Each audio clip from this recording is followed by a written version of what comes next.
It's district breakdown time, 7-5A Division One. There's our insider Matt Diggs, and we are talking about an 18 district, not a 19 district. And there's one team that just doesn't seem to belong in this district. I mean, how did McKinney North get in with all these East DFW and East Texas teams? Yeah, we talk about the numbers, but we start every district insider, and you Ward, as a very gentleman, asked me what I think. But the professor wants to know, Ward, what do you think about this district? I think there's going to be. It doesn't matter what you think about this district. It matters what I think about this district. The People's Sports Writer has thoughts on this district. I apologize. We have to get our wrestling thing in there. I planned that in my head. I giggled when I thought about that one.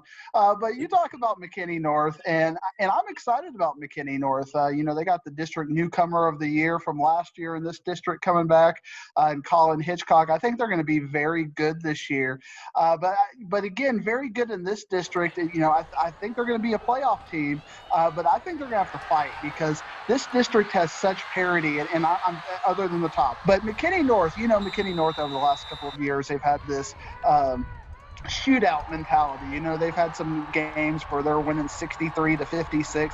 I think that's the kind of team they're going to have this year. They do have three good defensive players coming back. Jeffrey Daniels on the line, David Walker out in the secondary, and Andrew McGee to man the linebacking core. But I'm very curious about the middle of this district more than the top of this district because I think there are some fascinating storylines from 2 to 7 and maybe even from 3 to 7. I'd like to hear about the 3 for 7. Well, let's talk about 1 through 2 first. Who do you have standing out in this district and what? Well, I hope our budget for marketing and music is good because I like Longview. Maybe we could play some Green Day right here, Longview.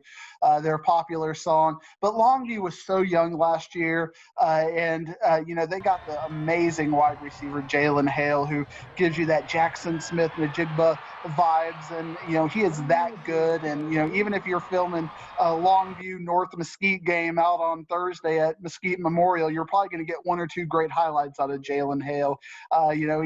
He's that good. And they got Jordan Allen coming back at quarterback. They got Taylor Tatum coming back at running back, but they got some really good defensive players coming back too. Willie Nelson was just a highlight machine last year for Longview, and they might even work him in offensively. He's just that talented. You can't keep him off the field. Multiple pick sixes, multiple interceptions last year.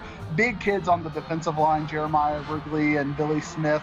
This is a team that is going to be loaded for bear. I think Longview is 3 touchdowns better than everybody in this district. And a couple of weeks ago, I would have said, I think Lancaster is closer to not making the playoffs than they are to making the playoffs. But they got some very timely transfers.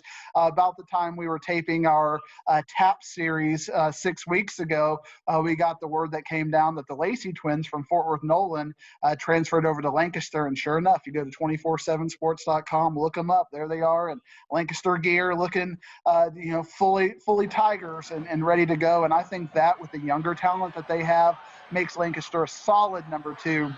And I think one of the philosophical debates we're going to have about this district with Lancaster is last year, and we've had it with a couple of other teams like Mansfield Timberview, Lancaster really wasn't tested week in and week out in their district last year. I think this year the teams are good enough to test them to where, they might wither under the pressure of having a team that is within 1 or 2 touchdowns of them every week that's going to play them, or they might shine and get better and get closer to Longview. But with the coaching staff, the new coaching staff they have there, I think there are a lot of unknowns with that. Just like it took the Cedar Hill Coach Lynn, a couple of years to get his sea legs over at Cedar Hill. New coaches coming from the shadow of an amazing coach like Chris Gilbert, it takes some time to establish your technique and your tempo over there. So we don't know that about Lancaster. Will they shine in this kind of a district? Will they be tested every week? Or will they wither under the pressure of having really good teams like 40, McKinney North, Lufkin, Tyler, and even North Mesquite pushing them every week? And I think that's going to be one of the good storylines that we're going to be watching this year. That's a good point because, whether they win or lose a lot in this district, it's only going to help them in the long run to not have to play, 6-7 games against DISD teams and where you really don't learn all that much. And you brought up Longview. 3 or 4 touchdowns better. McKinney North got them last year, but it's a whole new year this year, so I'm gonna leave it at 3 or 4 touchdowns better. Before we so you want to bring, but upsets happen in football. I think they had six turnovers that game. I mean, if you throw up a turnover burger on anybody in this district, you're not going to win. Well, that's true. That's going to happen if that happens. And before we get to the Mesquite schools, let's talk about your Jackrabbits. I call them yours because you and Coach Fleener like this. And talk about how he's got that program turned around. And boy, they filled the bleachers, and they were playoff team last year where they hadn't been to playoffs since I think 2015. Before that, talk about that team and what you think they might do in this district. Yeah, 40, in my opinion, has got the best returning defense of this district, and I think they're going to have to be a defensive team, and they're going to have to eke out some hard-nosed, smash-mouth victories because their offense is unknown. And I'm sure Coach Fleener, he's always been a quarterback developer. I mean, that's something he did at Allen, something he did at Mesquite, even down when he went in the San Antonio area. He can develop a quarterback. He has a special mind for the offensive side of the ball and for player development. But right now, they graduated their quarterback. So what's going to happen with that? They only have 2 really good players coming back that we know of, and I'm sure he'll hype up the players from JV and some younger kids. But Jaden Brown and Kofi Eduful are coming back on the offensive side of the ball. But the defensive side of the ball is really where they're going to hang their hat. Aaron Flowers, cornerback for Forney last year, was so impactful when I saw them. They got that really good Tristan Bennett on the defensive end position, Luke Rodriguez. They got a lot of players coming back. Seth Hyder as a cornerback, he's going to be really good. Kai Kennedy is going to lead that linebacking core. So the question for me for Forney, especially when I look at this district, is are they going to be able to score enough? Because sometimes in high school football, having a really good defense, unless you're Dangerfield 1983 really good defense, is not enough to get you over the hump when you have some of these dynamic offenses.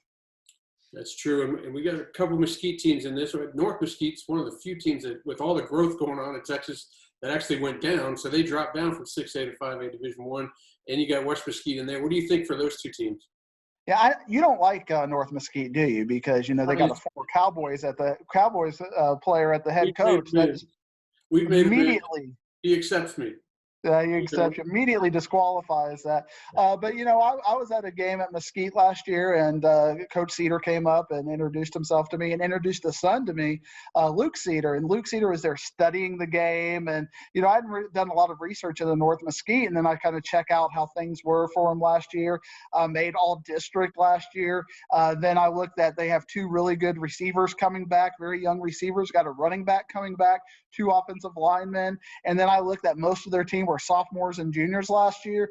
North Mesquite is one of those teams that excite me. Kind of like a couple of years ago, I started talking about Richardson-Berkner a lot more, and then Richardson-Berkner went from like a 7th, 8th place team to just making the playoffs. Not a great team, not a top 25 team in the district, in the area, but still a team that you keep an eye on. Like, hey, this could be a team. For me, this year in 5A Division I, North Mesquite is that team. Cordell Russell at receiver, Elijah Basia at receiver, Cayman Tatum at running back. This is a team that has offensively so much good talent. And think about that district that they were in last year in 6A with Rockwall and Rockwall Heath to have this many all district returners, despite that fact that they weren't that good this year. I think they're very excited. And I think when you consider the fact that this district, especially from 3 to 7, is so tightly compacted that they have a really good chance. I think psychologically they're going to be looking at this district going, not only can we compete in this district, I think we can win in this district. I think personally they're going to be 1 year away. I think next year they might be a 4th place team in this district, but I think they're really going to put a scare into somebody, and I think they're going to get a win this year that they weren't expected to get. That's right. Those are the kind of predictions I like to hear out of you, Diggsy. All right, you want to talk a little bit about Lufkin and Tyler before we I want you to talk a little bit about Lufkin, just not because I know you know a ton about them, but you as the Houston guy as well. I want you to at least satiate my opinion on this. They were in a pretty tough district last year, right? They were in a pretty tough district. You're exactly right, man. And they seem to be like one of those teams too, where you can kind of move them every realignment to somewhere exciting and new. I don't mean to get all love boat on you, but that's the kind of team that I see from them. Yeah, and from that, I mean, I see them, College Station and the Magnolias last year. They had a really rough district draw.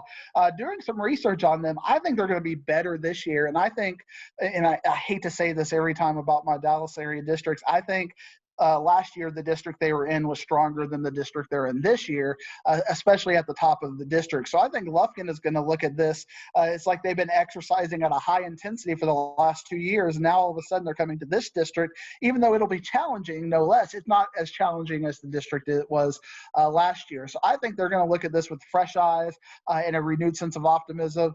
They got the running back, Quentin White, coming back. They got a couple of good players on the defensive side of the ball, James White at linebacker, Tanner Havard at linebacker, Jermaine Simpson at nose guard. They were very young last year, and in that district, they took some growing pains, but I think their coaching staff is going to use that as an impetus to be better this year. I think they will be competing, and I think they're going to have the advantage of being not only road trip they're going to have the road trips, but when people have to come to Lufkin, I think they're going to have a little bit more of an advantage than when Lufkin's coming out here, because they're used to the travel. But North Mesquite, even though they've had to go to Tyler at times, that's a different level of road trip when you get to that third and fourth hour of a road trip versus an hour and a half to an hour and 45 minutes right out off of I-20. I think West Mesquite's going to struggle this year. I have them as my last place team. They got Javian Jackson and Chris Scott coming back. Tyler, they got the best we talked about Jalen Hale, the really good receiver for Longview, but receiver core, I think Tyler Hyde's got the best receiver core. They were very young last year. They got 3 all-district receivers coming back, and Derek McFall, Montrell Wade, and McCavian Potts. Their best defensive players coming back are Montrell Wade and Zachon Williams. This is a team that is built on speed, and they are going to have a lot of returning speed, but will they have the skill kids in the trenches? I think that's going to be a big question. Will they have a quarterback? I think those are the questions that we have to answer coming out of spring ball into 7-on-7. Awesome. Well, it's down to rankings time, and usually while you talk, I'm putting together what your rankings are. And so far, you've only given up 1, 2, and 8. So I'm eager to hear your exact numbers for 1 through 8. Go ahead, hit me with it. Okay, I got Longview number 1, Lancaster number 2, Forney number 3, McKinney North number 4, and that is a bit of a shocker. I'm a big fan of Coach Fleener, so I'm going to put Forney over McKinney North.